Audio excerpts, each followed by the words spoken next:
We're live. We're live on the Nest. Hey, everybody. Everybody will start trickling in now and clicking on that black icon. Welcome. I'm chatting live with my friend, Amie Kaufman. Hello. Is it Kaufman or Kaufman? I feel like if we're friends, I should know a little better. So look, it's Kaufman, but I think we started pronouncing it that way when we were in Australia during World War II because it wasn't a great time to sound like you had a German surname. And so we went for Kaufman, even though in fact what we had was a Polish Jewish surname. People weren't distinguishing. So we went for Kaufman, but it's not really meant to be said that way. So I never expect anyone to know to say it that way. Awesome. Thank you for letting me know. And Amie, welcome to the Nest. You're actually in the Nest. So it's weird for me to say welcome to the Nest. Yeah. No, I'm one of us. So it's, I see this more as just like getting up from a chair and wandering up on stage, and then I'll just like wander back to my chair again afterwards. Are you enjoying it here? Yeah, very much, very much. We were talking just before we came on about how I think as an author, you have to be like a bit thoughtful about like what conversations you drop into, because you don't want people to feel like they're, at a party, having a chat and then, talking about someone saying nice things and then suddenly that person's right behind them. Like it's a bit of a jarring experience. So I'm being a bit thoughtful about the way that I join in, but like I'm also a book nerd and it's exciting to have a place where people talk about books like the nerds we are. So yeah. Awesome. And I've seen you comment on some folks. Yeah. And I know sometimes it's got to absolutely make their day. I do. You can usually tell when I'm stuck on my story because I pop in and stuff. What are you guys doing? It's better than what I'm doing. So you've been writing over the pandemic. Case in point. I mean, you're always writing. But yeah. But we're here today to talk about the Isles of the Gods. Would you like to hear a funny story about this particular book? Yes, always. I accidentally bought multiple copies because I forgot I pre-ordered. Oh, no, that's terrible. I'm so sorry to hear that. So I took one to the book swap that we did in LA. Yeah. And now a random Nest member has my other copy of the Isles of the Gods. And I think that I also have the Ark. Great. The more the merrier. More the merrier. But it's beautiful, and I'm glad that I have it. It's rainbow on the front, which is super fun. I just have the regular edition, but I do like the rainbow. Mm-hmm. And I think I spilt cheese or something on the hardcover. It's fine. It's beautiful as well. But I love the texture on the hardcover, which I didn't know was going to be there. Like scales. Yeah, it's like they like to surprise authors. So the first thing we all do when we get our hardcover is rip the jacket off to see if we got anything on the hard case. And sometimes you do, sometimes you don't. But I have never seen a texture like that before. So that I found very nice. Bumpy. I'm sorry for spilling cheese on it. I mean, I was eating dinner and like reading at the same time. It's my book, which means if there's anything of me in it, it will be thrilled about the cheese. So other than books, what have you been up to? I think we last chatted a year and a half ago. Gosh, I mean, writing mostly. I had a really fun time from last June to this January when I had long COVID and was basically out of the game for 7 months. I do not recommend it. I feel like you're using the word fun wrong. Yeah, no, it was genuinely terrible. And there was quite a period there where I began to think, am I going to get better? Like, is this what I'm doing now? Which, obviously from, like a quality of life angle is not great, but also from a how am I going to write my books? How am I going to do my job angle was not great. So thankfully I came good sort of towards the end of January. And so I'm in catch-up mode now. This counts as a nice break for me because otherwise I'm just writing like my tail's on fire because I'm getting ready to head to the UK on tour I'm flying out on the 2nd of June from Australia. And I would love to not take my draft with me on holiday. So we'll see if I get there. Oh, that's very soon. Yeah, it's getting sooner by the day. So I'm beginning to sort of gently embrace the idea that the draft may be coming too, but we'll see how we go. Where are you going to be touring in the UK? I'm going to be in. So this is a Nest exclusive because it's not announced yet, but it's going to be any day. So I kind of go with the let's ask forgiveness, not permission angle on stuff like this. I'm going to be in Edinburgh first at a festival called Chimera. I'm going to be on, and that is announced. I'm going to be on a panel with L.R. Lamb talking about fantasy. Then through June and July, there are going to be events in Dublin, Birmingham, Liverpool, and 2 in London as well. So those will go up on social media, but in my newsletter as well, probably next week if all goes well. Are you going to turn it into a little bit of a holiday as well?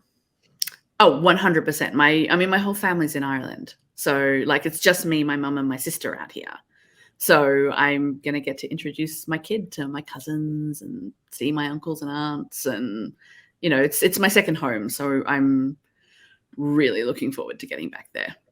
And with COVID, it must have been a while since you visited. 2017 was the last time I got back, because 2018 we were doing IVF over here and I wasn't going anywhere. 2019 I was pregnant, and then 2020 I was going to bring my baby back to introduce to my family. So my baby will now be 4 when she meets them. But, we're getting there. That's what matters. It's going to be fine. I recently traveled with my daughter, who's 5. And that was fun. It was really cool because she got to experience a little bit more of that. But that's the first time she's traveled because COVID. Yeah. Mm-hmm. I mean, travel really, it fills my bucket more than anything in the world. Going somewhere new, exploring, meeting people. And I don't just mean sort of doing book stuff and meeting readers, just going places I haven't been before and learning about their history and so on. So after riding through a lot of lockdown, the bucket is empty and I'm very excited to fill it up. I'm excited for you. You just said that you finished the second of the Isles of the Gods, so it's revision time? Oh, no, I'm still that's what I'm drafting right now. Oh, goodness. Okay. I'm behind on it, but I don't think that we're going to end up particularly behind on publication because I write clean drafts, but yeah, I'm behind on the drafting for sure. And I'm lucky that, my editor understands that I was sick. There's nothing we could do about it. And I think in part the reward for being so good at deadlines for 10 years is when you go, no, I'm too sick, I can't do that. Everyone's like, oh no, that must be real because this never happens. So you said you write very, very clean drafts. I'm not at all jealous. Two varies. Who's one?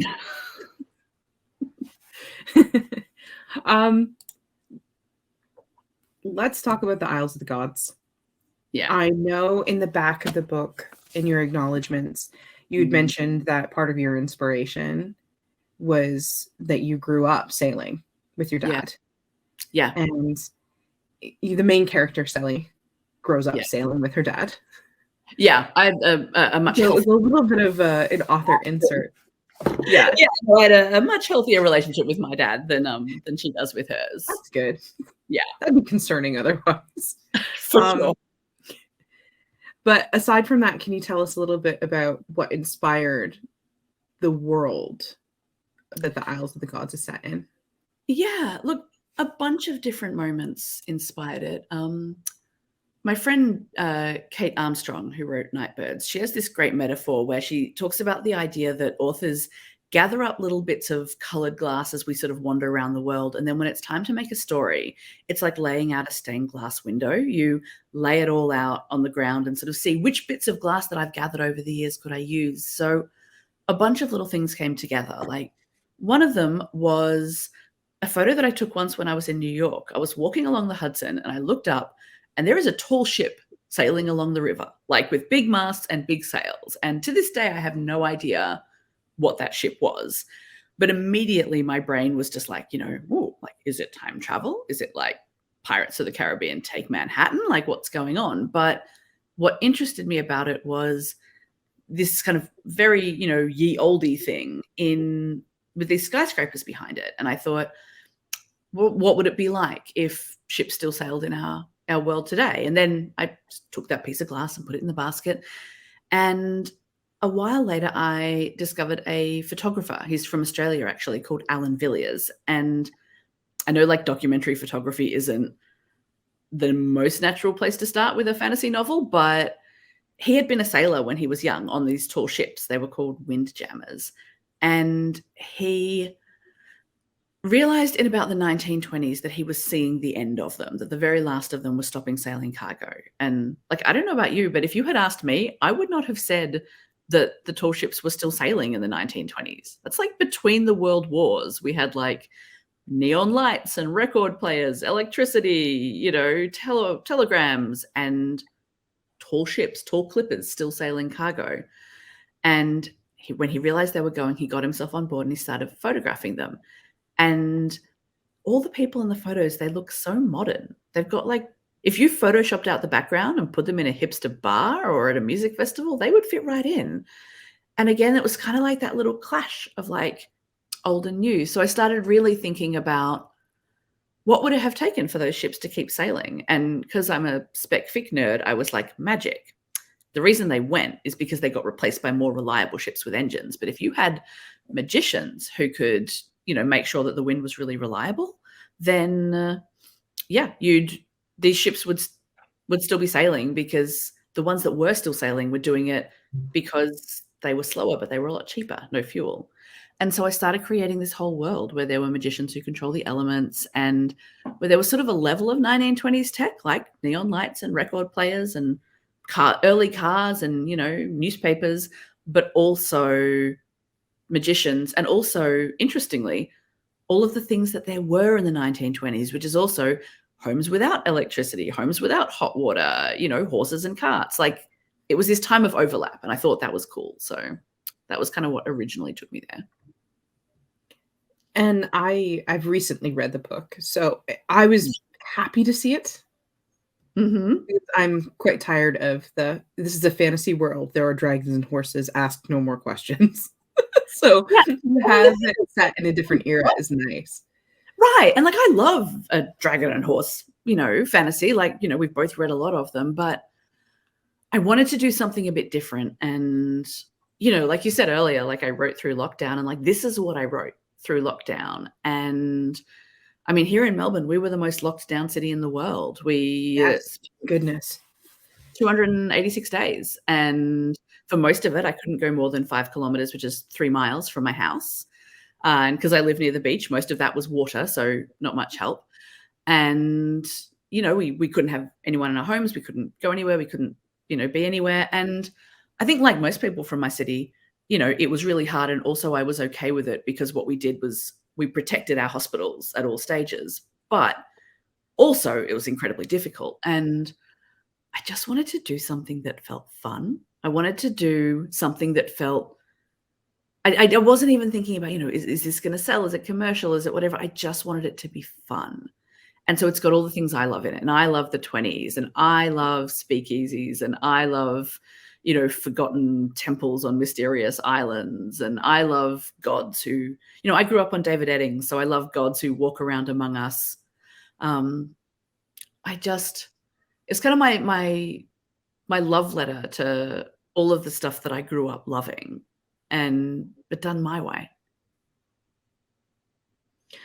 I really enjoyed it because it had like an air of like Studio Ghibli. It was a little bit Kiki's Delivery Service in the setting. Do you know what I mean? Yeah, that's a great compliment. I will take it. Just with the ships and technology, like it was emerging. Yeah, 100%. Oh my goodness. You have a lot of compliments coming in. Bookstrip Manage says, I'm currently reading and loving The Isles of the Gods. You're a wonderful writer, and I constantly recommend your novels. Well, I hope everyone listens, because you sound like a person with great taste. Yes, you do. Let's talk a little bit about the magic system, because it is unique in a lot of ways. Can you share a little bit about your thoughts behind the magicians and how your magic system works?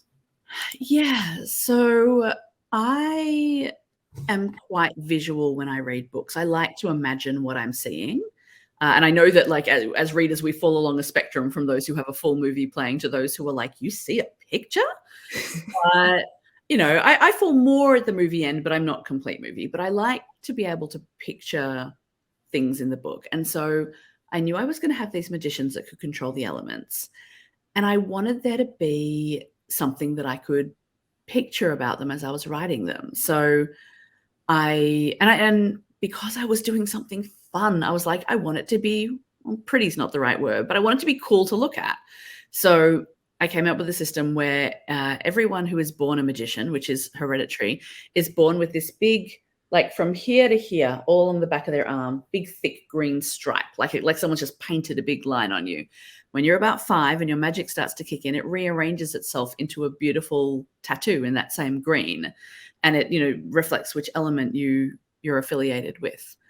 And I thought it would be fun for people to imagine. I also thought it would be fun for people to draw, because I have heaps of amazing art of my books. And I was like, I can see some of those artists having a really good time with this. And in a way, you are kind of almost collaborating with people who haven't read the book yet, because you're imagining what they might enjoy creating as well.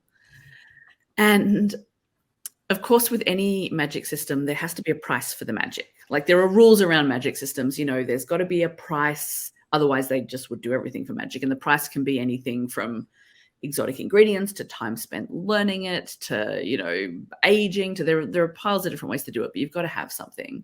There's got to be an impact on society. So it's got to be, why is this society different? Because magic is in it. And, in my case, its technology is progressing differently because some things are just handled via magic instead of needing to be invented. And so for my sacrifice, I decided that quite literally you could sacrifice just about anything, but it had to be proportionate to what you were asking. So you want the elemental spirits to do a little thing for you, you can give them the crusts off your sandwich. If you want them to do a big thing, you better have something that's worth a lot to you. And if you don't, what they will take is something from you, and you won't necessarily know what it is, but it could be luck, could be time, could be all kinds of things. So I also thought about the fact that, like, this is sort of, I mean, it's not our world, but it's 1920s-ish. So we're manufacturing. And I thought there's going to be like quite standardized things. So I created, like, there are these candles that you can get that you burn as your sacrifice, and you pay for them. And that's, the money is the sacrifice. There are, little glass stones that you can use as your sacrifice, because we totally would, we mass manufacture everything. So of course we'd mass manufacture something you can buy to give to a spirit. I love that. I love the capitalistic approach, because it just feels really authentic in the story. It is exactly what humans would do. Yeah. And so the two main characters, and I'll have you know, I remember their names. We talked earlier before the chat about how I tend to forget names and details in books, and we go by vibes. We were talking about how terrible we are with names and how it makes it seem like we haven't read books, when really we know other things about them. Sally and Leander are both magicians. Yeah. Of different types and abilities and things like that. But we are not going to spoil anything for you. However, my favorite scene, one of my favorite scenes, is the crust scene, where Leander gives the crust to water spirits on the bow of the boat. Mm-hmm. And I don't know, he's so funny. He could be like he's like Star-Lord in terms of, like, the way that he approaches people. He such like sheer confidence. Yeah, he's absolutely confident at every moment that everyone he meets is going to like him. Absolutely. Because the experience in life has been that everyone he has met has liked him. Also, he's rich. Also, he's handsome. Also, he's a prince. He's dripping charisma. Like, of course people are going to like him. I don't think it's a spoiler at all to say that one of my favorite moments is when he looks at Sally and is like, wait a minute. All this protesting aside, do you actually not like me? Like, that's a shock to him. But I like that it goes so far that he flirts with the spirits. He flirts with everyone. It's how he's made. And of course, inside all of that is a seething massive vulnerability, but we get to that later on. But I mean, it's not a very dignified way to describe it, but the world in which this is set, the continent we're on, is basically shaped like an upside down croissant with the points pointing down, and inside it is the Crescent Sea. And, he's the most eligible bachelor on the Crescent Sea. And he's also an incredibly powerful magician because he's royal. And Sally is the only person that she or anyone she knows has ever met who was born with a green stripe, whose magic just never came in. That's never happened to anyone she's aware of. So it's a tender spot. Doesn't like to talk about it. Real cool hanging out with a guy who is the most powerful magician, known to man. And also handsome. Doesn't bring up any feelings at all. No. There are so many opportunities for this to be a ship within a ship anyway. Let's talk about the gods. Okay. Because we like a book that actually has physical gods in it. It's an epic high fantasy while still incorporating some real world things into the book. It is still a high fantasy. And the story revolves around making sacrifices to gods, because that's always gone very well in stories. Yeah. They're super reliable. Never gone poorly. No, it's fine. What drew you to? You had mentioned David Eddings as being some inspiration, but why did you want to give each god their own kingdom?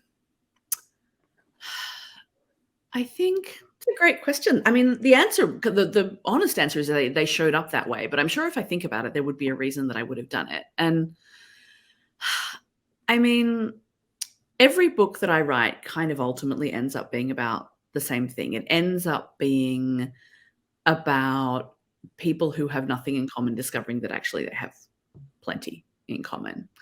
And, I think that comes from my personality and my own worldview. It comes from me having spent 10 years as a mediator working in conflict resolution and dealing with people who would walk into a room having two completely opposite versions of the same set of events. And at the end would shake hands and remind each other to validate their parking before they left. And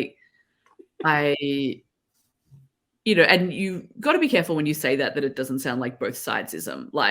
No, there are opinions I simply don't agree with, but that's not what I'm talking about. What I'm talking about are the many, many ways in which if we just spend a little minute looking at something from someone else's point of view, we begin to understand a bit more about how they see the world and maybe what the world is like. And every book I write ends up being about that in the end, even when I'm pretty sure that that's not what I'm doing this time. And I think in this case, I sort of just wanted to take it to a slightly stronger extreme. So in this case, each of the countries has their own god, and that god has sort of their area. So, Selly and Leander's goddess is Baraka, and Baraka is the warrior. The country that they're at odds with, Malacia, their god is Massian. He's the gambler, the god of risk. So, there's no way that the one who likes to fight and the one who likes to take risks have bad history. No, the entire world has been shaped by their bad history.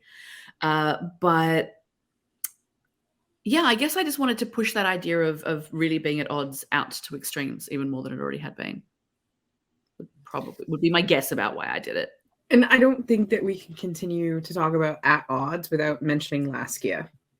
Yeah, my girl. I should not say. Oh, okay. So he does a lot of murder. I should not sound like I like her so much. I was just gonna say there's a lot of casual killing done by Laskia.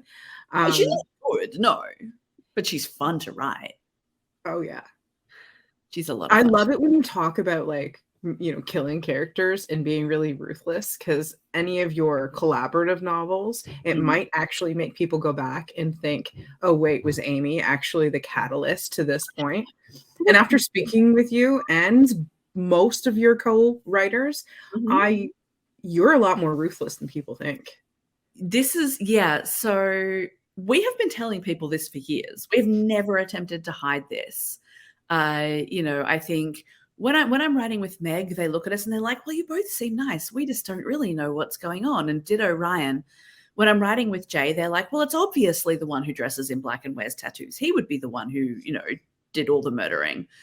He's also the one who gets randomly searched every time we go through an airport. And he's always like, why would you search me? I look like I'm smuggling drugs. Search the nice lady in the dress covered in flowers. She's the one who's suspicious. But thankfully for me, he does not say that out loud.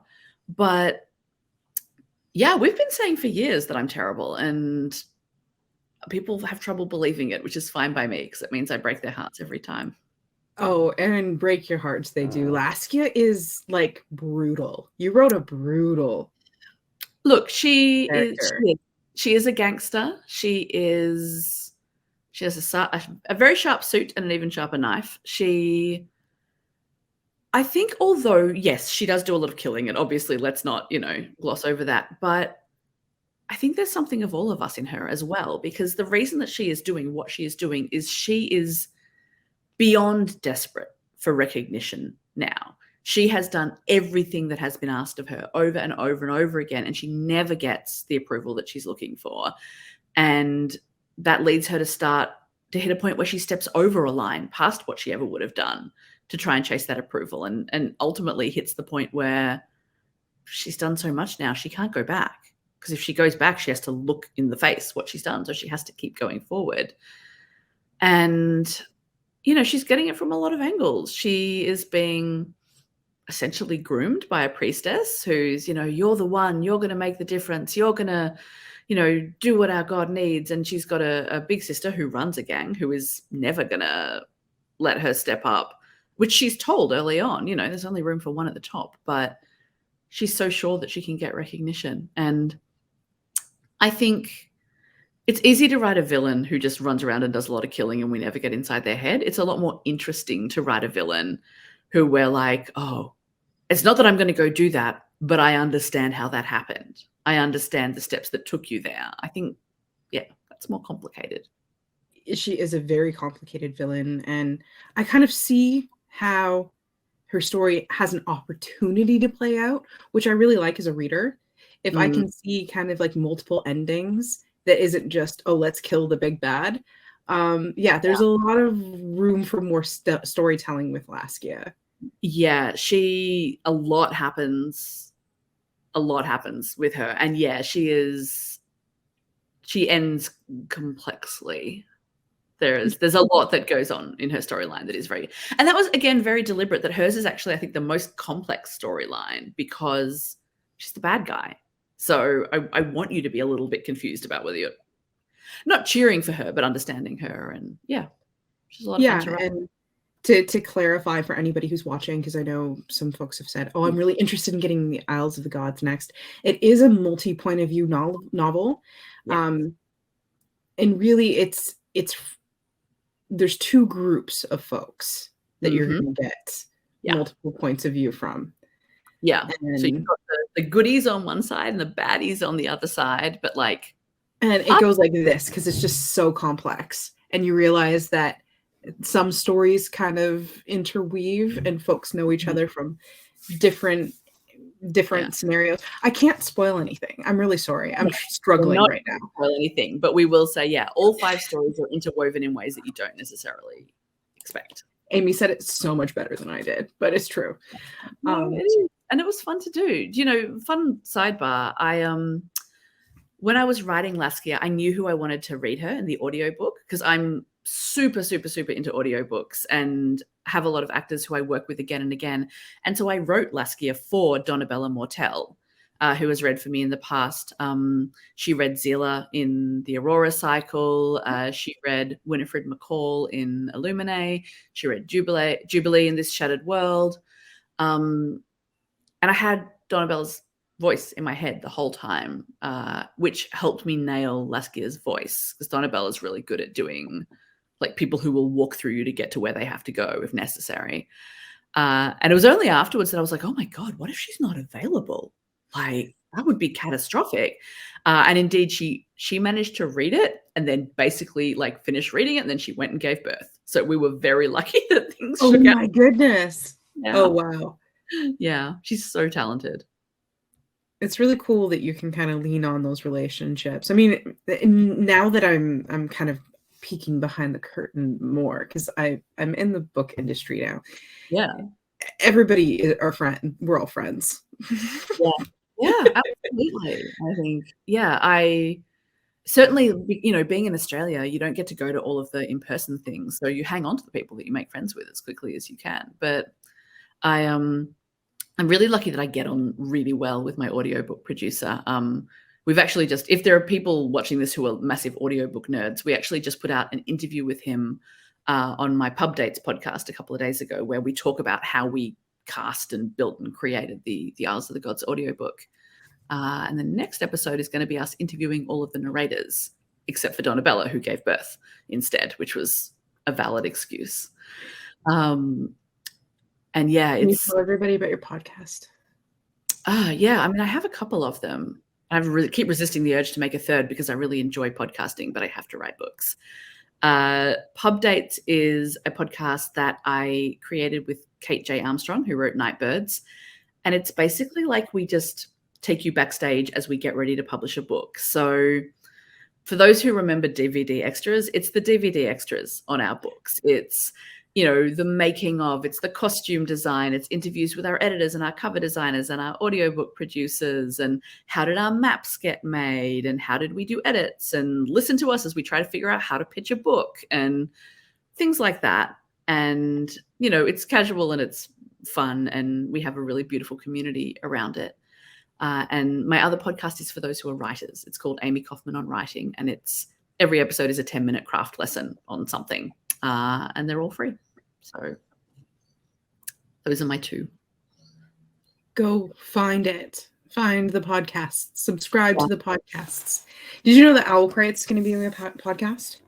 No, I didn't. Details. But Corey and I are going to be hosting. Can I come on? Yes. Visit? I love podcasts. Yes.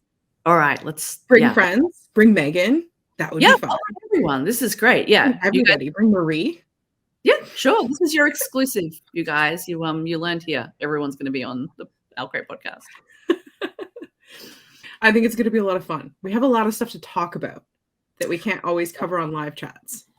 Yeah, and I love long form conversations, and I love, like, when Kate and I started creating Pub Dates and we knew we were going to talk about the Isles of the Gods and Nightbirds, my favorite podcasts are the ones where I feel like I'm in a room with a couple of friends and I'm lying down on the couch with my eyes closed and I'm just listening to them chat over my head, but they're my mates, and anytime I could kind of sit up and join the conversation. Those are the ones that, you know, they're my comfort listens, but also, you know, I learn a lot and I like that vibe. So like, that's what we went for. And I feel like that's my imagination of an OwlCrate podcast is going to be, you know, feeling like my book friends are sitting around chatting. That's exactly it. Yeah. No other, like, we're all nerds. Yeah. We all segue into like weird topics. My favorite, it's not even a book podcast. Is that bad to admit? It's actually Let's Talk About Myths, baby. Oh, yeah. And it's all about Greek and Roman myths. Oh, I'm writing that down. That sounds great. I really am. Yeah. Let's Talk About Myths, baby.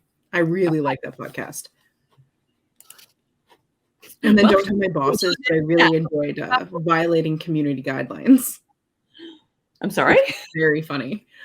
There was a podcast, I think it's ended now, but it was a really cool series called Violating Community Guidelines. Right. Which I think is funny given my job. Going wild. I mean, I will investigate. Funny, adult-centric for anybody watching. Not for teens, but a lot of fun. All right. Let's get back to your book because otherwise we will be here for 2 hours chatting about nonsense. Can we talk about sailing and how your experience sailing was put into this book to make it a little bit more authentic? Yeah, I would actually love to talk about that. So yeah, I grew up on the water. I literally took my first steps on a boat. Like, I was steady on a boat before I was steady on land. We've got, you know, photos of me from when I'm tiny, and like my dad's at the wheel, and you know those high chairs you can get for little kids that sort of like they clip on like above and below the table and they don't have legs. I'm in one of those, and I've got a little like pretend steering wheel stuck in front of me. I'm maybe like one, and I definitely think I'm steering the boat in with my little sorry, my little steering wheel. I've always sailed, and I was a little hesitant about doing a sailing book because I feel like it's a thing that people could potentially be like, I don't know, just not that interested in sailing, or I'm a bit scared of the sea, because a lot of people are scared of the sea. And I was like, I don't want people to bounce off it before I even get a chance to tell them about it. But ultimately it's the thing that I love. And, I think that shows up in a lot of the descriptions in the book. I love being on the water and I love being on boats. And I think that it's a chance to share something with readers. It's a chance to take you out sailing with me and show you why I love it. So I tried to be quite immersive about it, and I tried to not on-ramp every little reference to a sailing thing, because I'm like, you know what? If I'm in a high-tech sci-fi city, I don't need every little reference explained. And, I think we can do that here. So I decided to be fairly immersive with it. And what I did was I gave it to my critique partners and my editor and said, if there's anywhere where you're just like, I just don't know what's happening, then you let me know. But also, like, we're all book nerds, right? Like, we all grew up reading books about things that we didn't quite understand, and that's how we learned. We're happy to figure a word out from context or look it up or, whatever. And in the end, I actually haven't heard from anyone who had any trouble understanding any of the sailing. Not only did they like it, but I think the most gratifying thing I've heard about the book so far has been people saying, this is the sailing book I had no idea I needed. And I'm like, yes, come join me in this thing I love. Plus there's magic. I feel like I should say, because I've only learned about this recently, is it right that, like, sort of particularly in the States, which, like, you're closer to, so you better chance of knowing than me, sailing seems to be like quite an elite fancy thing. Like, yes. It's very like large yachts and popped collars and whatever. Yes and no. So I live on Lake Ontario. Yeah. So I'm maybe 4 blocks away from the lake. Right. So you probably because we have access to the lake, it is a little bit more accessible. And of course, it's a great lake. So getting out on that lake is a lot easier for than anybody landlocked in the United States. So I think that sailing de facto is that way, just because it's inaccessible in a lot of ways physically in the United States. But yes, it's bougie. I've understood that. Yeah, because so in Australia, it's something like 85% of the population lives on the coast. Yes. Like, our land mass is the size of North America, but it's all outback in there. So we all live around the edge. So, like, it's not a fancy thing to go sailing. It's, you're still fortunate if you can, but it's certainly not, giant steering wheel and glass of champagne and, the boat. It's, for me, it was going out sailing in like a beat up old dinghy. That was, that was me as a kid. Yeah, a lot of people in my area, it was fishing boats. It's fishing boats here in Ontario. Unfortunately, it's not as accessible in the United States. And I'm sure there's folks who are living on the coast and it's much easier, but it's a little bougie. Yeah. So I feel like I've had to start pointing out that it's different here, because otherwise I'm accidentally giving a speech about how fancy I am. And I'm like, no. We're just different here in many ways, and that's one. I feel the same way sometimes when I talk about horseback riding. I promise I just live very rurally adjacent. Right. Yeah. It's just where you happen to be. Each character has their chance to tell this in a multi-point of view. Was there a particular character that was more easy for you to write? And I don't think it was Laskia. No. I mean, in some ways, I think probably the easiest character, like the one that just came effortlessly, was Keegan, who's our delightful little bookworm. So for those who haven't read yet, Keegan is just a book nerd who is on the run from an arranged marriage, because I thought that it would be fun for the guy to be the one climbing out the window for once instead of the girl. Although, as he tells us, the girl was lovely, but Keegan's ace and doesn't want to marry anyone. Keegan wants to go to the bibliothèque, which is the greatest library and university in the world, and study there. And he was attempting to run away from home to do that. Wrong ship, wrong time. His boat ends up commandeered by a prince he went to school with and didn't like when they were there and doesn't like now. And he was fun to write because, when I'm writing Keegan, I do not rein in my vocabulary because his is, better than mine, I'm sure. And I like as well that there's a real gentleness about Keegan. He's been bullied all his life for being a bit weird and a bit smart. And he's still not angry at the world. He's a little confused by it, and he's sort of got this protective shell around him and wants to keep himself safe.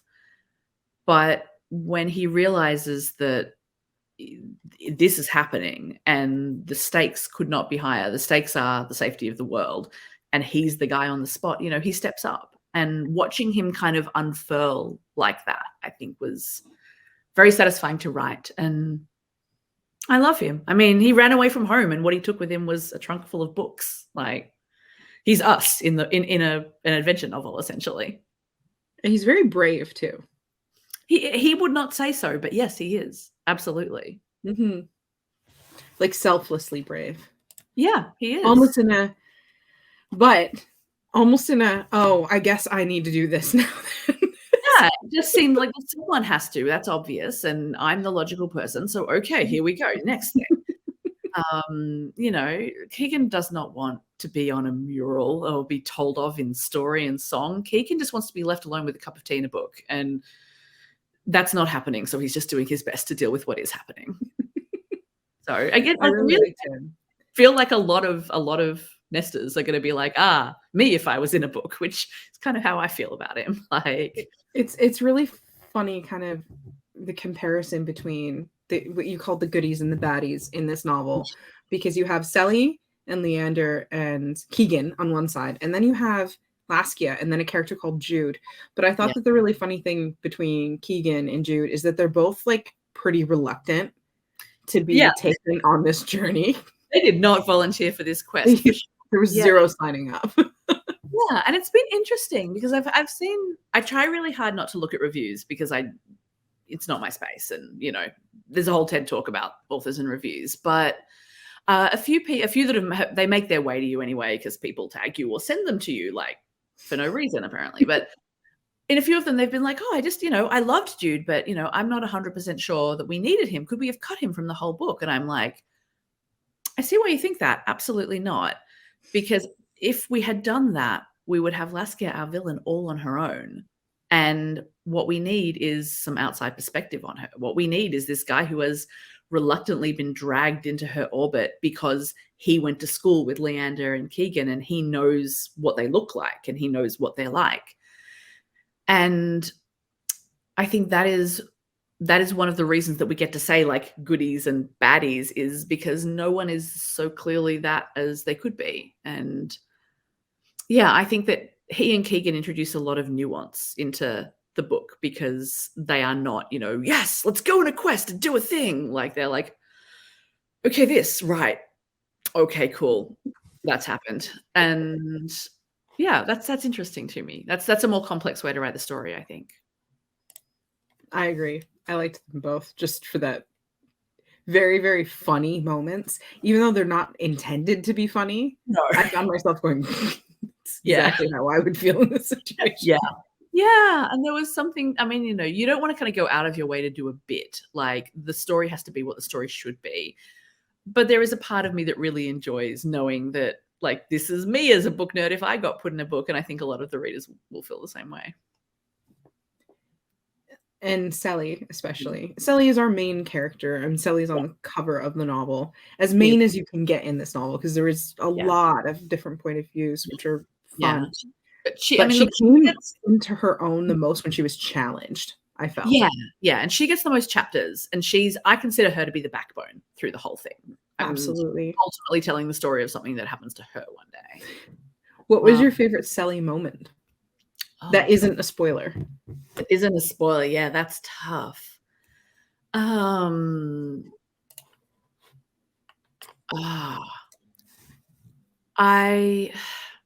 think what I really enjoy, a lot of the moments with Sally are spoilers because she starts out very much like her view never goes beyond the deck of her own ship. She knows what she wants and she's trying to get what she wants, and she's not interested in world politics. By the end, she is going to be world politics. So, interest that isn't going to come into it. There is a moment really early on after Leander has commandeered the ship when Sally gets told to bring him his breakfast. And this is definitely a case of me laughing at my own jokes, but I do not apologize for that. Because I'm like, if I don't think they're funny, then who's going to? But yeah, she is asked to bring him his breakfast. And she is like, this guy is sleeping in my cabin, in my bed. And I just got told to bring him breakfast on a tray. Are you joking right now? So she marches in with it. And he sits up in bed and he's not wearing a shirt. And she starts to juggle the tray and things go badly downhill from there. And that moment entertains me enormously.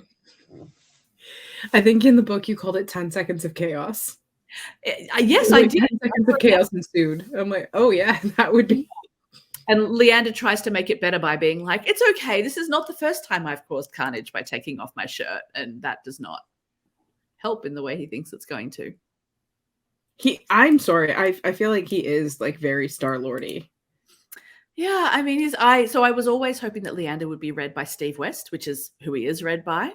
And, you know, Steve is also one of my favorite narrators. He read Jules in Unearthed for me. He read Jackson in Illuminae. He read Cal in Aurora. I know how he reads. I know how he performs, and so I can write for him. And I heard a lot of those lines with his trademark confidence and sass. So I love that. Yeah. Sully, Leander, and Keegan are now everybody's favorite new book best friends. Can you tell us anything about book 2 and where their adventure is going? Ooh, let me think. All right, I'm going to say this in a way that will make sense if you've read the book, but won't make sense if you haven't, so that it won't be a spoiler. I will say that in book 1, Leander was a fish out of water in Sally's world. And in book 2, Sally is going to be a fish out of water. And that's all I will say, because I think that will make sense if you know what their two worlds are like. That's good. And then if you do read it, you take it away and remember this moment at the end of book 1. Oh, you know what I can also say, actually, because I've said it in my newsletter. Okay. So it's not a giveaway. This is a series full of all the things that I like most in the world. And the thing that I like to do when I travel anywhere new is visit any big, new, fancy libraries. And in book 2, I'm going to get to use all of my big, fancy library research. And perfect. Exciting. I'm excited for that. I have a couple of questions from the nest. Okay. If that's okay. And I'm going to open it up to everybody for the last 5 minutes of our chat. If you have questions for Amie, now's your chance. Yep, hit me. But the very first question was from Bookshift Managed. Does writing energize you or drain you? Is there anything you have to have right there as you're writing? Oh, okay. First of all, what a great username. I managed to listen to the question, but I was also thinking about how great the username was while you were talking. Writing consistently energizes me. Like, I am happy when I am in a daily writing practice, and I'm probably happier then than when I am editing or just between projects or whatever. I like being writing, but after an individual writing session, I am tired. And I have to be mindful about not kind of pushing past where my limit is, because it just ends up minused off the next few days otherwise. And in terms of what I have to have there, a pair of noise-cancelling headphones and a Pepsi Max, and I can write anywhere in the world and have written anywhere in the world. So I'm pretty low maintenance. I'm waiting for Pepsi Max to sponsor me. They should. I drink an unhealthy amount of it. Okay. This is a question for me, and then I'll get to your questions because I need an answer for this. But okay. Where is the weirdest place you've ever written part of your book? Oh, gosh. I mean, I write everywhere I go. I mean, I think most people would probably think it was weird to be writing in an IVF clinic, and I've done quite a lot of that. Waiting to be discharged from hospitals, I've written. Anyway, which I get could sound like someone who doesn't know how to stop working, but I think it's actually probably people who are watching this will understand it's someone who finds story very comforting when you're in a strange place. And who can say, you know what, I'm going to leave here and dive into that instead. That's a safer place for me to go right now. I've written, I mean, most of my books have been written at a lot of different airports. Lately, I've taken to putting my laptop in the little basket of my bike and just riding around to different cafes, and I have a hot chocolate at each one and write another 1,000 words and then head on to the next one and get a cake and write 1,000 words.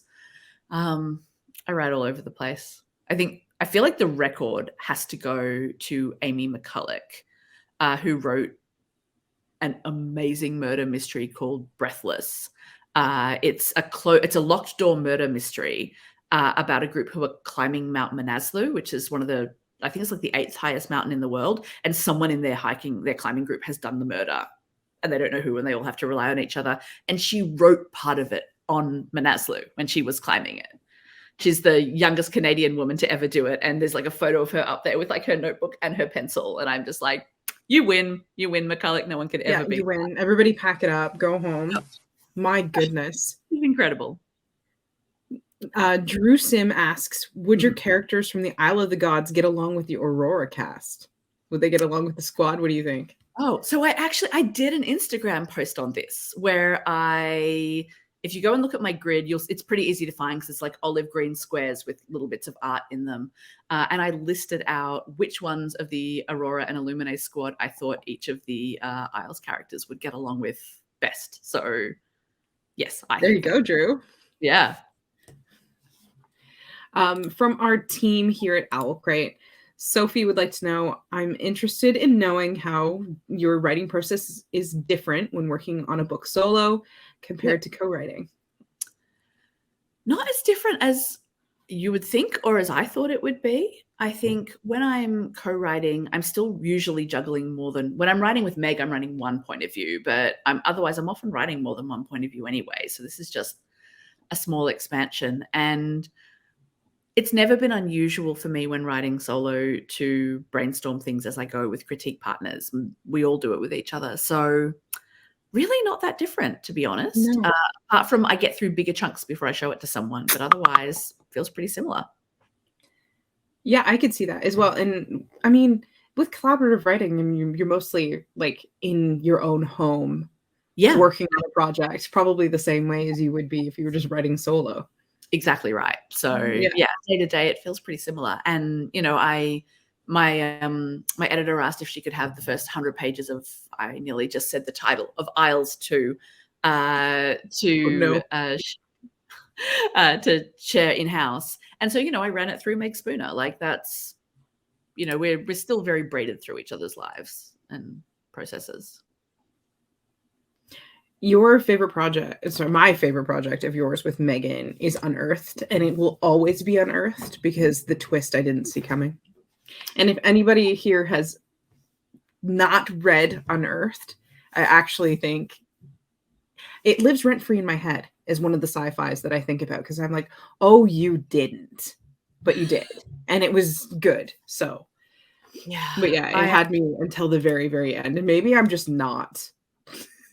I'm not great at picking up on clues. No, I think that might be the greatest twist we've pulled off. Yes, 100%. People think they have it and then they find out they don't, which is very satisfying. Zoe would like to know, did you get a say in the cover?